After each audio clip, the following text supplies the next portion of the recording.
Well, good Tuesday morning to you. If you're heading out the door, it is a breezy one. Not too bad temperature-wise. Temperatures right now along high 25 are into the 40s. We'll continue to drop just a tad before we get to sunrise, but for the most part, pretty moderate start to the day. Here's a look at the satellite and radar right now, what we're seeing outside. A few mid to high level clouds out there, but for the most part, we're pretty much clear here into southern Colorado. So we had a very clear night, and that is going to continue throughout the daytime today. So going to the national scene here, just seeing a lot of clouds around, got some active weather to the Great Lakes region and also up to our north, but we're sandwiched into this westerly zonal flow there. And with this being said, we're going to continue to be breezy throughout the daytime today. This setup really supports that, and also going to continue to be pretty warm too. Anytime we have this zonal flow, there's no north-south air exchange, so we're just going to keep the temperatures at bay. So today into the mid-50s in the spring, 60 in Pueblo and along the Arkansas River, down south of I-25, 59 down there in Trinidad. Now it has been breezy as you start the morning time. I know when I was walking in today, it was pretty blustery at some points. We already saw a 40-mile-an-hour reading at some points in the Pikes Peak region. Seeing 37 right now in Pueblo, 24 in Wilkerson Pass.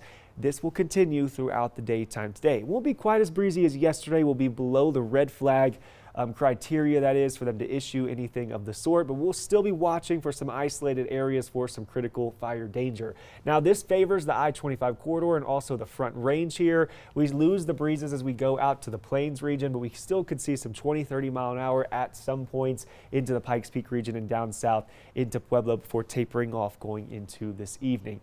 Another clear day is on deck for us. Here's a look at the stormcast right now. You can notice there's not really much to see because it's going to be another one of those days where we might see a mid to high level cloud float through, but for the most part, a lot of sunshine to go around for us today.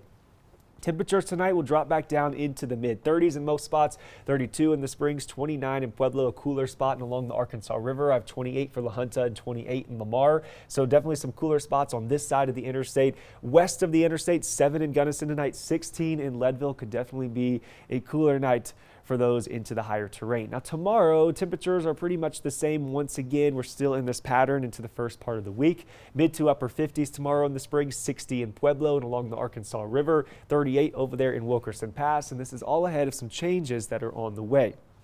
So I got the pattern evolution pulled up for Wednesday at 10 a.m. and there's two waves that move through. The first one moves through to our south, really doesn't impact us at all. It's the second one coming in from the west on Thursday morning. You can notice it starts to really dig into the jet stream here. We'll start to notice some changes here around in southern Colorado on Thursday morning as one air mass moves out and this trough starts to move in. It'll really tighten the pressure gradient. It'll make it very breezy as we're waking up on Thursday morning. Now the core of this storm doesn't really move through until Thursday night and into Friday. And you can notice it really develops a circulation here.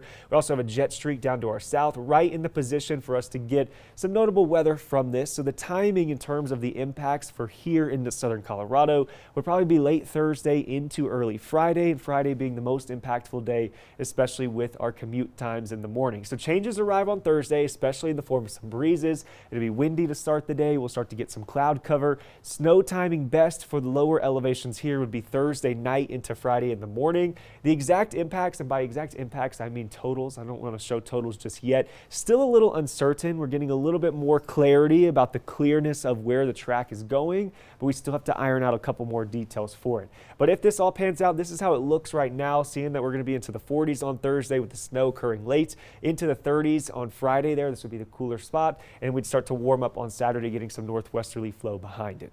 As of right now, though, we're into the upper 30s in Monument on the Hydrix Cam, an 11-mile-an-hour breeze. 26 in Woodland Park, a calm wind there, shot first by Wirenut Home Services. 60 today on the board for Pueblo, upper 50s in Canyon City, low 40s in Woodland Park. That's the same for tomorrow in terms of the pattern. Then it starts to change on Thursday, cooler spot on Friday before starting to warm up going into the weekend. Here's a look at Colorado Springs. I'll expand it to the 10-day view of things. Looks like we have a pattern change this Thursday into Friday, but next week back to some above normal temperatures and dry weather for us here